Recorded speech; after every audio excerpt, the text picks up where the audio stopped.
all for you. Yeah, yo. There whenever it matters, and even more when you feel like it doesn't. Protect you so you never feel like you wasn't. Know I'm right alongside you. Either that or I'm behind you, but always got you. End the discussion, nothing means more. First one to offer is shoulders for what you reach for. Thought I saw the eyes of the world until I seen yours. And know that I ain't see a better view yet. I'm with whatever, so don't ever you fret. Know that you covered, not a hurdle or a heartbreak. A change what a partake, cause none of them won't ever get comfortable in your walkway. My job is to aware you, fully loaded, prepare you for all of the above that I'm never letting get near you. But still in all, give you every advantage I found. Couldn't find a better fit for them, along with my crown. And since the baton was passed, hopping down, cause failing's not an option, and dad is not a noun, not at all.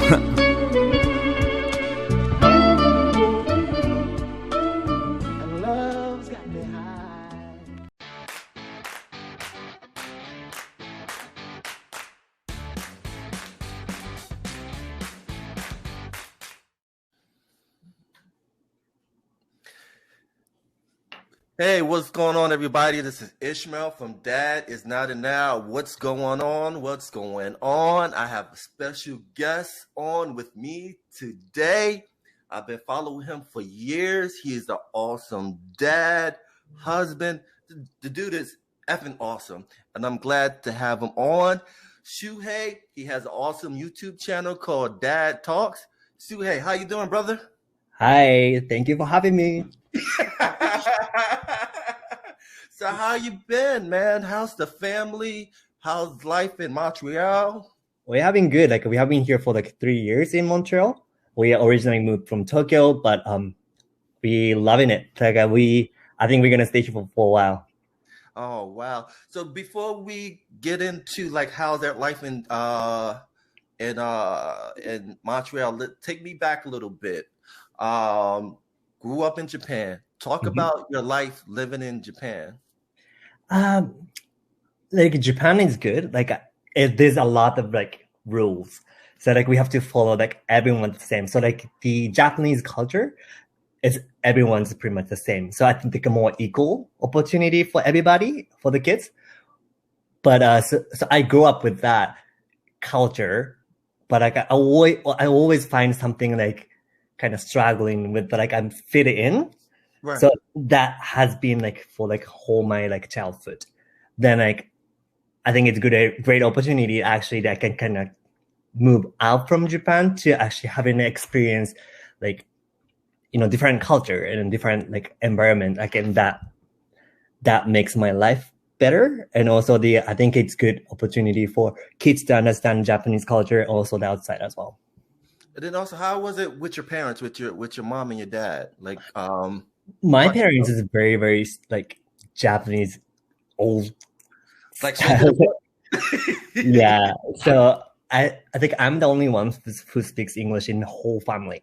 Oh wow. So I'm very special kid in the whole family. So I'm the only one who actually moved out from Japan, married with the Western woman. So everything new, but I think my parents accepted who I am, so I'm much appreciated. But yeah, so my dad is very top down, right? but it's awesome that fast track. You meet your wife, Kaitlin, awesome woman. Talk about that the first date. Talk about that. So we actually met in Tokyo. Okay. So she was teaching in English in Tokyo about, I think, 4 years when I met her. And our first date was a Japanese restaurant. Actually, she picked her restaurant, her favorite restaurant, to take me to that restaurant. So that was Japanese. It's called a monja. It's a Japanese kind of pancake, but it looks disgusting, but it's very also yummy, delicious. So we went there for first night. That was our first date, and then it's been 8 years. Wow. And then also what makes it awesome, that's your daughter's favorite food, right? Yep. Yeah. So I think my kids is more Asian taste in terms of food, but Yeah, I think they like both Western food and Japanese food. And then it's funny that your wife says she's more Japanese than you. Yeah, at Talk some about point, that. like yeah, like at some angle, she's more Japanese than like I am. Sometimes she even say that herself. Right. Because she's originally from Canada, right? Montreal, Yeah, right? she's from Vancouver. Okay, Vancouver. Okay. Yeah. And what brought her from Vancouver to Japan? So I think she was studying Japanese at high school, and after graduating university, she decided to move to Japan to teach English. Oh, wow. And so how was that like when the relationship got serious? When you told your parents, how was that conversation like? Well, so like I went to university in US for I spent in the US for like almost 7 years. So they knew like I'm interested in like a different culture, and then like I always bring the new friends from different countries, and then like, they know my community and the network is not only Japanese, Right. so they accept who I'm dating with. So they didn't like any like surprise who I brought back, but yeah, I think same thing as Caitlin's parents too. Like I actually went to meet her parents alone from Japan before to get married. Oh, wow. Yeah. And how was that experience? But before we jump into that, Right. talk about when you knew that Kaitlin was the one. Because you Right. know how as men, we have to date a couple of females until we find that one. Right. When did you knew that Kaitlin was the one you wanted to spend the rest of your life with? It's hard to tell, but like I think I at the time in my heart like I already knew like when I met. So like, but at the same time like I'm not like a great dating person. I'm kind of asshole to like a date with. So, but I think she still stick with me, and then like I don't know, like even like we're quiet, like it's fun to be around, like it's comfortable, you know. Right, definitely. And then talk about that. First, you got married in Japan. Talk about that first, Yeah. and then you guys got married in Canada. So talk about getting married in Japan and then get married in Canada. Yeah, so we had a wedding in Japan. So like we brought like our parents and family to Japan to have a wedding, and also at the same, we did the wedding party in Canada at our in-laws backyard. So we had actually two different wedding. So I think it was great to have like like actually Japanese style. My Kaitlin and I wear the Japanese kimonos. But at the same time, we do like wedding dress. It's like following the Western styles. Like she actually went to buy a wedding dress in Vancouver. I think that was a great opportunity. Sorry about that. No, let's go. Sorry about that. As we proceed. But yeah, you saying that you got the benefit of both worlds. You got the Western and the Eastern. Yeah. When it comes to marriage, which is important because again, it's all about we're a melting pot and learning all cultures, and that's a beautiful thing. And then having your parents see that too, I think I would assume that was like a enlightening experience for them. Yeah, that they're hardcore by the book. So talk about that a little bit. I just feel like we are very lucky to have our parents, like like both of our parents is very supportive and just trying to get involved, like even like like they come to see us in Japan. Also, like my parents and I fly to Vancouver to meet her parents. Like like even like my parents doesn't speak English, her parents doesn't speak Japanese, but in the same room, her mom and my mom somehow communicated with like body language, or like even they speak English, like one speaks English, one speaks Japanese, but like for some reason like they can actually understand each other, and then they're holding hand and crying each other. So I was like, that was beautiful, like And I think the awesome thing about it is that mother's intuition, no matter what culture, race, all moms have that kinship with each other. Yeah, I agree. But that's awesome, man. And then talk about when you had your firstborn, Chloe. Yep. Talk about raising a child in an racial relationship, marriage in Japan, because you guys both. Yeah, brother. No, it's cool. So we had a Chloe in Tokyo. So it's like both of us. It was very like it was first time struggling, and also Kaitlin speaks Japanese, but like not like medical Japanese. So like even to me, like medical Japanese is gonna be hard. So we're trying to find like English speaking hospital to like she could support, and then she has to go all the process, like the doctor visit or the like everything, like she has to go in Japanese. I think that's amazing. And then also like there's a chance she can actually go back to Canada to have a baby, but she decided to stay in Japan to have baby because I have work and all that. So I think very appreciated what she did for me. And then but at the same time, I'm trying to support as much as I can because I'm the fluent in Japanese in Tokyo, But yeah. But no, I was in labor rooms, like like participating. Like I tried to get involved everything. Like I don't think I missed any of this hospital visit, doctor visit, and all that too. And then talk about that feeling when you held Chloe in your hand, in your arm for the first time. Talk about that experience. It's unreal, It feels like, I don't know, like it feels like a mini me is in my hand, but yeah, it's very like it's hard to explain that feeling, but we're just happy, like we just cried out, And I can imagine that too, man. And then how was it like when it came to teaching in Japan between you and your wife? Because I know there could be some kind of challenges a little bit, but talk about that a little bit. Say it again. Like what was the question?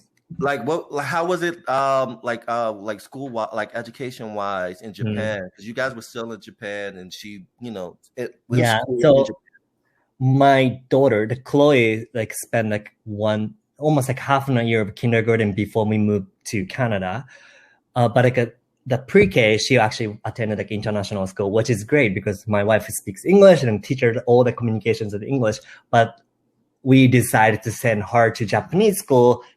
It's a great opportunity. She lives in Japan, like why not? And then like it's actually learning local language, like that'd be great. Even though like she and then my parents, my family, everyone has to speak in Japanese. So we sent her in Japanese, but like the Japanese school system is not welcoming for like someone special, which is more of like international parents or like, mixed kid. Like they're not very friendly, or it's more how to say, like more, it's not familiar. Like they don't have those system where like it's unfriendly territories to like, how to react. So my daughter speaks Japanese like almost like fluent, like the perfect Japanese to communicate with me and like family. But at school, she's very shy. She doesn't talk. So like if she said, she understands, but she doesn't really talk back. So one time the teacher came to our house saying, I think Chloe doesn't speak Japanese because your wife, my wife is from Canada. So like she I don't think she understands Japanese.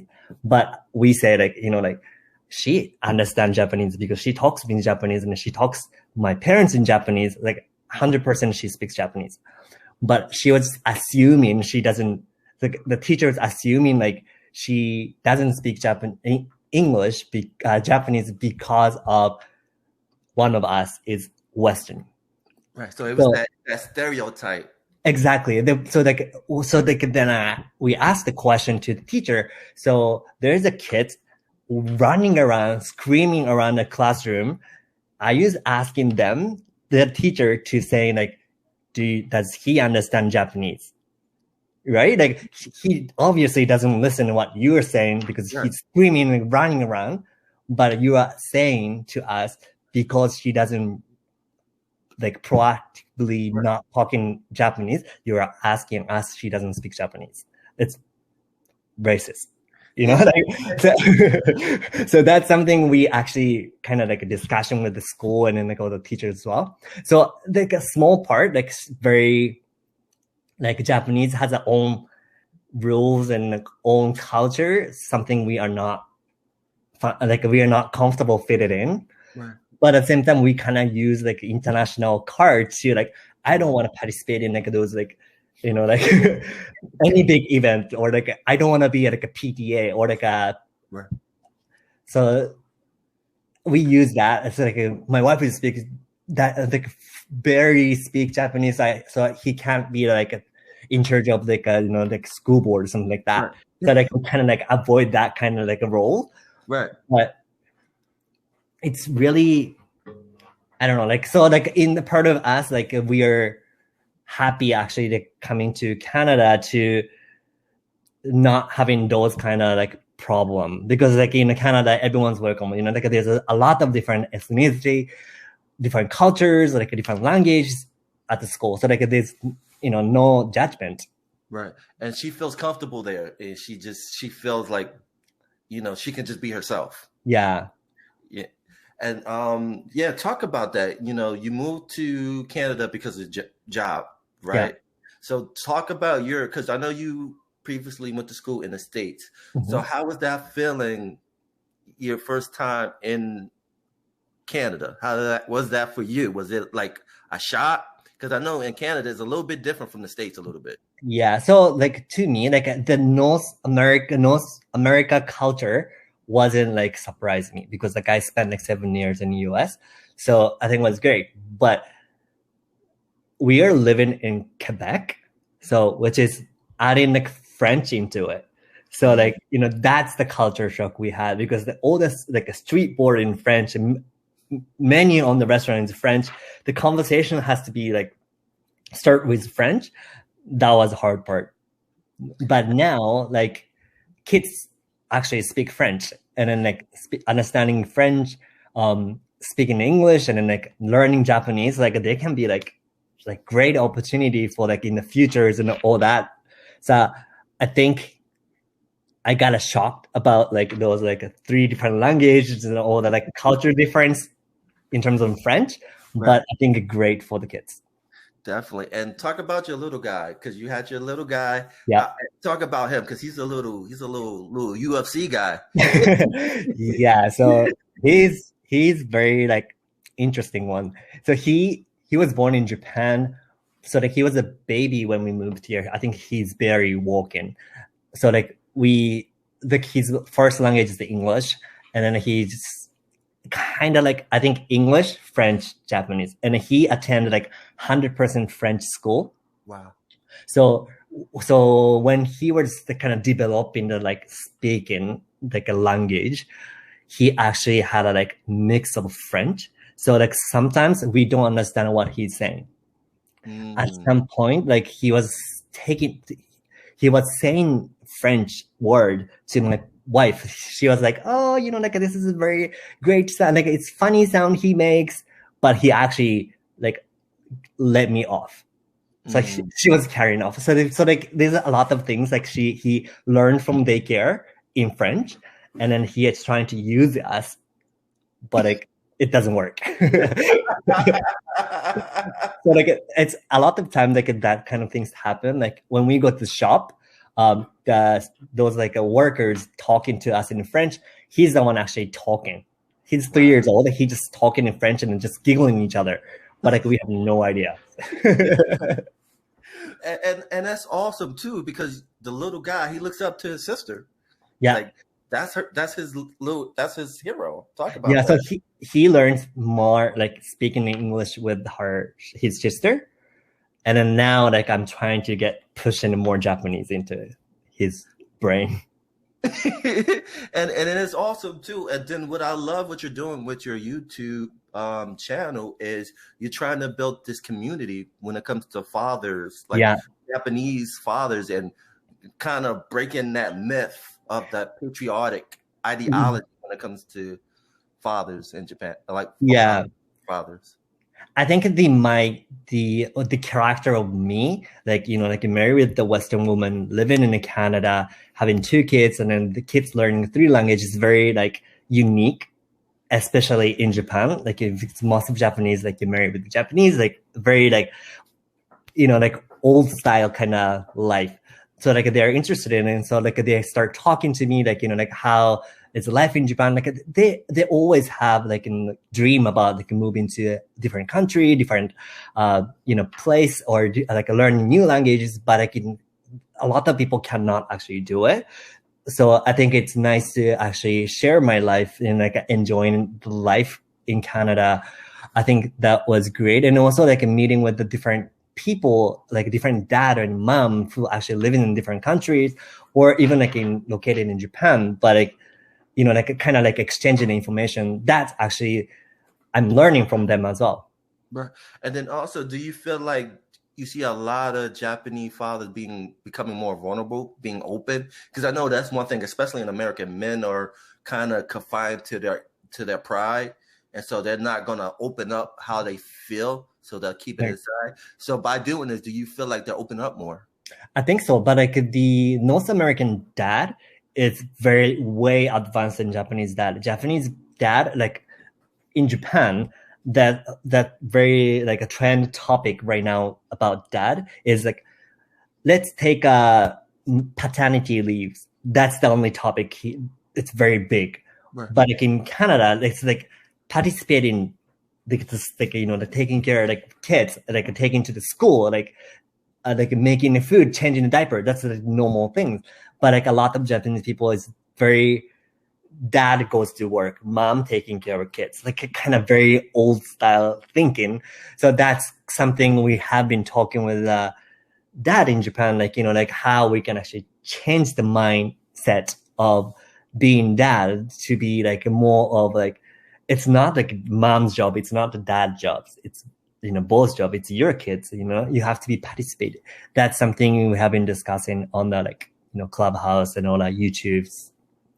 That's awesome. Then also too, I think one of the big topics too, especially for Black men, is mental health. Do you feel like that's kind of a topic that's been talked about in your discussion with men? Yeah. So I think there's a lot of people kind of struggling, like how they can be involved in like those like their kids' life, but like they don't know how. So like that's something we have been discussing. Like like this is, well, since like we are not a specialist, we just have experience having 2 kids. So I think that's more easy to accept what we say more than like specialists, because like if I think, I don't know, this is a very personal opinion for me. Like, I don't want to listen someone special say like, you should do this, you should do that. Instead of that, like, like, oh, this is one example for my life, like me and my kids having these kind of things and good common things, like, enjoying doing this. That helps for dad to kind of easy to accept what it is. And then also like trying to arrange for yourself. And that's awesome. And then also, before we end this awesome conversation, because we got to do this again, please come back on. I really want to come back on that. Definitely. But as a husband, as a father, as a man, what has the pandemic taught you? Well, that's very tough.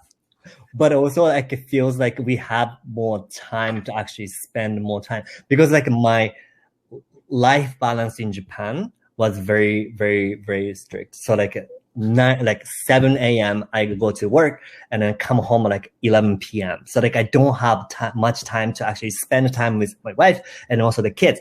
I'm not having a dinner with them at the same time. So like very, very like I don't feel like I'm not involved in the kids' life as much as I want. But now like the life balance in Canada is much better. But at the same time, pandemics, like I'm staying home, like working from home, like I get kids to go take them to school, or like, pick them up and having dinner together, maybe night walks, like I go ice cream, or like I have a lot of time to spend, like more communication. I think that like there's a lot of negative things around this world about like pandemic, but at the same time, there's a lot of positive things in the family as well. And that's important too, man, because the beauty of what I've learned about this pandemic is that I created this podcast and I finally got a chance to talk to you. Awesome. And so before we leave, tell people how they can find you. So I have an Instagram, like shupapa52, and then below. And also I have a YouTube account saying Dad Talks.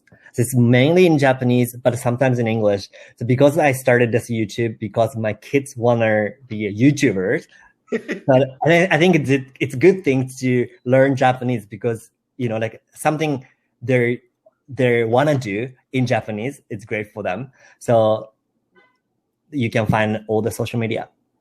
And I'm watching the show because I'm trying to learn Japanese myself. Awesome. So that's why I'm watching the show. So thank you. Yeah, thank you, my brother. I appreciate it. Please come back on. If you can, have the little ones join too, because I think that would just add a little bit more. They're going to be happy to be on the show. Yeah, just let me know, man. Thank you again. And we are out. Peace.